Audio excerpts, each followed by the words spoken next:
आइए मिलाते हैं आज हरियाणा के एक शेर से जो बने हैं जीरो से हीरो, मिस्टर शहाबुद्दीन खान। शहाबुद्दीन खान, पिता अब्दुल हमीद, माता नजीरी। हम 6 भाई और 3 बहन हैं। मेरा जन्म जिला करनाल हरियाणा के एक छोटे से गांव उपलना में हुआ।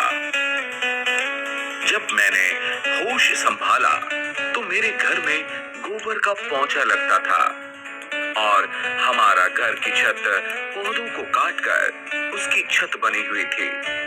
जब मैं स्कूल जाता था तो यूरिया खाद के प्लास्टिक के कट्टे से मेरा स्कूल बैग बनवाया था।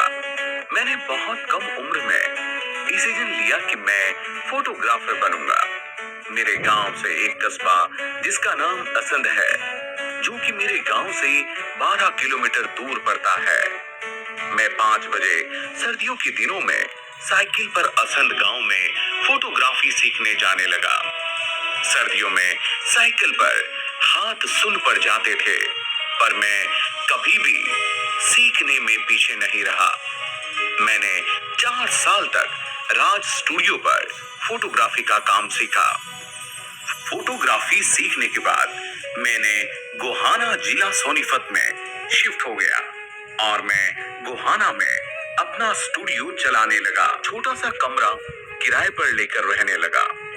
पैसा ना होने की वजह से किराए के मकान के एक ऐसे हिस्से में रहता था जिसमें प्लास्टर भी नहीं हुआ करता था। स्टूडियो खोलने के बाद थोड़ी दाल रोटी ठीक चलने लगी थी। मैं स्कीमों में उलझने लगा और सारे पैसे और इमेज खराब कर दी थी। थोड़े दिन के बाद मुझे मेरे दोस्त विजय विरोधिया जी मिले और मुझे आरसीएम के बारे में बताने लगे, लेकिन मैंने उनकी बातों का विश्वास नहीं किया क्योंकि मैं पहले से इस तरह की मेंबर बनाने वाली कंपनियों में काम कर चुका था। नॉलेज नहीं होने की वजह से मेरे पास जो पैसा था वह सब बर्बाद हो गया और मेरा स्टूडियो समय न देने की वजह से बंद हो गया। मेरे माँ बाबूजी सभी दोस्त मुझसे नाराज रहने लगे। माँ बाबूजी ने डिसीजन लिया कि यह मेंबर बनाने का चक्कर में लगा था, क्यों ना इसकी शादी कर दी जाए। मेरी बहुत कम उम्र में साबरा के साथ शादी कर दी गई। शादी के बाद कोई काम ना होने की वजह से मैं डिप्रेशन में रहने लगा। साबरा ने कहा, किसी स्टूडियो पर 2000 की नौकरी कर लो, ऐसे कब तक बैठे रहोगे। 15 जनवरी 2005 को दोबारा से विजय विरोधिया जी, जो मेरे अच्छे दोस्त, वह दोबारा आए और उन्होंने कहा, यार तुम आरसीएम क्यों नहीं समझना चाहते। यह देखो, आरसीएम से मेरे 21,000 रुपए का चेक आया है और 1 घंटा मुझे स्कीम और बिजनेस में अंतर समझा। मैंने 15 जनवरी 2005 विजय जी से मिलने के बाद डिसीजन लिया, लेकिन फील्ड से निकलने के लिए पैसा चाहिए था। स्टूडियो बंद हो चुका था। पैसा ना होने की वजह से मैं फील्ड में नहीं निकल पा रहा था। उन दिनों साबरा के पास 700 रुपए रखे हुए थे। मेरी मिसेज साबरा ने कहा कि इनसे अगर काम चल सकता है तो इन्हें रख लो। मैंने साबरा से 700 रुपए लिए और फील्ड में निकल गया। 7 से 8 दिन के बाद मेरे पास वो जो 700 रुपए रगड़ लो और धूप में बैठ के सजा लो। किराया भी पूरा नहीं था। उन्हीं दिनों मेरा बड़ा भाई के यहाँ एक बेटी ने जन्म लिया, जिसको मैंने गोद ले लिया था। मेरी बेटी ऊपर का दूध पीती थी। मैं 10 दिन से फील्ड में था। मेरी बेटी रो रही थी। मेरे मिसेज के पास 20 रुपए 1 लीटर दूध खरीदने के लिए भी पैसा नहीं था। और जब मेरी मिसेज ने यह घटना मुझे बताई कि बेटी का दूध के लिए भी पैसा नहीं था, जब मैंने 1 लीटर दूध न होने की घटना साबरा से सुनी, तो मैं और तेजी के साथ आरसीएम में काम करना शुरू किया। लगातार सिस्टम को फॉलो अप करते हुए आगे बढ़ता गया और ज्यादा से ज्यादा लोगों को आरसीएम का बड़े से बड़े फंक्शन में बिठाने लगा। मैं रॉयल्टी अचीवर बना, फिर मैं टेक्निकल बना और फिर मैं स्टार रूबी बना और मैं जुनून से काम करता गया। और फिर मैं सितंबर 2021 फाउंडर सफायर बना। जो सारा ड्रीम अधूरा था वह सब आरसीएम के माध्यम से पूरा हुआ। जो शहाबुद्दीन खान कभी 500 रुपए के किराए के कमरे में रहते थे, आज वो 2 से 3 करोड़ के ड्रीम हाउस में रहते हैं। जिस शहाबुद्दीन खान के पास घर जाने तक का किराया नहीं हुआ करता था, आज वो सबसे ज्यादा फ्लाइट में सफर करते हैं। जो शहाबुद्दीन खान अपनी बेटी के लिए 20 रुपए दूध नहीं खरीद सकता था, आज अगर वो पूरी सिटी का भी दूध खरीद ले तो सोचने की जरूरत नहीं है। जो शहाबुद्दीन साइकिल पर चलता था, आज वो जिस गाड़ी पर हाथ रख दे वह गाड़ी अपनी हो जाती है। आज मेरा बच्चा हमारी सिटी का सबसे बेस्ट स्कूल में पढ़ता है। आज दुनिया की सारी खुशियां खुदा ने हमें दे रखी। हमारे वालिद साहब ने कहा कि इसको कुछ काम सिखा दें। एक फोटोग्राफर था ग्रोवर स्टूडियो के नाम से, उसके पास इसको काम सीखने के लिए छोड़ दिया और इसने 2-2.5 साल में काम सीखा। फिर उसके बाद यहाँ जलमाने में इन्होंने एक साहब स्टूडियो के नाम से अपनी फोटोग्राफर की दुकान की। वो मेरे पास 3-4 साल स्टूडियो में रहा, काम किया। यहाँ से तकरीबन उसका गांव 12 किलोमीटर था और उसने साइकिल पे ही आता था और साइकिल पे ही वापसी जाता था। उसको बहुत बड़ा जुनून था कि मैं कुछ करके दिखाऊं। शहाबुद्दीन जब यहाँ पे काम सीखने आता था, 15-16 साल की उम्र थी, मैंने इसको अपने हाथों से कैमरा पकड़ के चलाना सिखाया। भाई साहब जो है फोटोग्राफर बन गए और हम जो अपना खेत वाली लाइन में चले गए।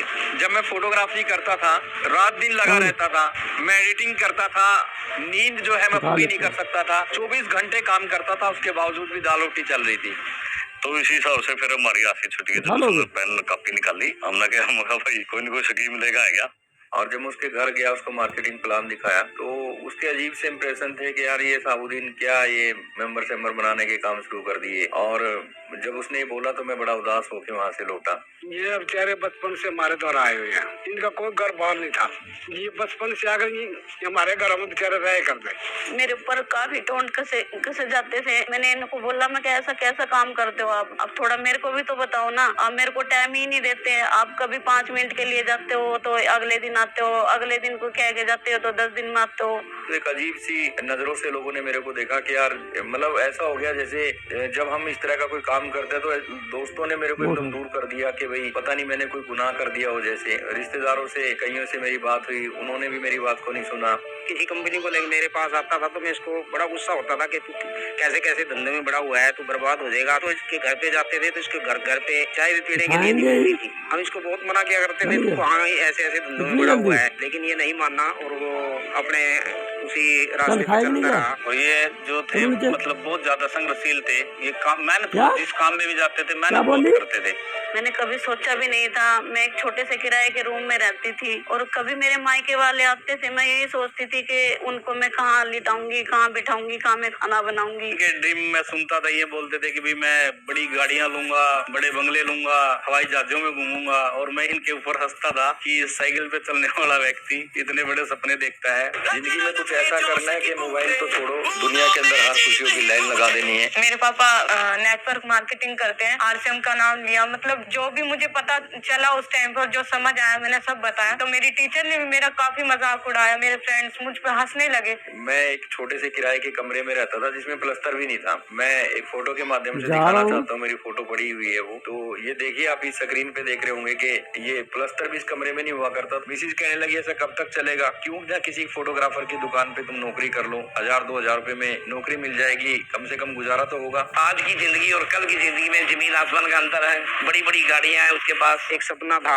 आज इसके पास गाड़ी भी है, बंगला भी है, बहुत अच्छा मकान बनाया हुआ है, इसके बच्चे अच्छा लाइफस्टाइल जी रहे हैं। इतनी बड़ी तरक्की जिस टाइम इन्होंने शुरू किया था इस बिजनेस को, उस टाइम इनके पास कुछ नहीं था, हमारे पास सब कुछ था। लेकिन हम वही के वही है और ये हमारे से 100-200 गुना आगे निकल गए। यदि हम जितना पैसा 3 साल में 2.5 साल में कमाते हैं ना दिन रात मेहनत करके, उतना खान साहब का 1 महीने का है।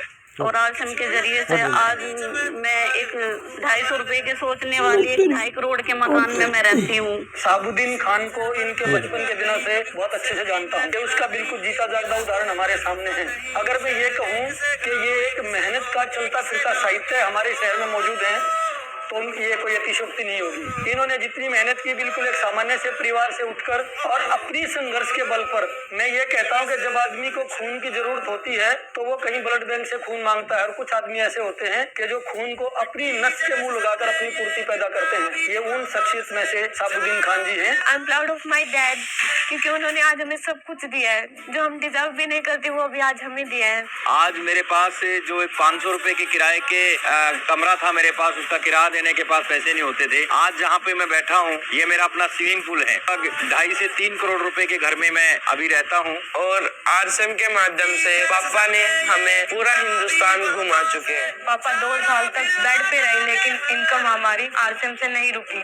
समय मिला, यहाँ पे मेरे को सिक्योरिटी मिली, यहाँ पे मेरे को इज्जत और मान सम्मान, वो सारी की सारी चीजें एक ही प्लेटफॉर्म पे मिली। और दोस्तों वो है आरसीएम बिजनेस। और हमें एक दिन बताया कि मैंने एक ये सपना देखा है, मेरा ड्रीम हाउस बनेगा जिसमें एक बेसमेंट होगा, उसमें एक मीटिंग हॉल होगा और एक स्विमिंग पूल होगा टेरेस पे। और आज वो सपना बिकॉज ऑफ आरसीएम ये सपना सक्सेसफुल हो चुका है। जब से मैं इस परिवार का हिस्सा बना हूँ, कई बार पापा के साथ सेमिनार में जाने का मौका मिला, लेकिन वहाँ पे जाके मैंने देखा कि उस संघर्ष से पापा ने क्या कमाया है। फूल मालाएं, कोई पैर छू रहा है, कोई क्लैपिंग, मतलब एक जैसे सुपरस्टार हो कोई। ओ भाई साहब, मतलब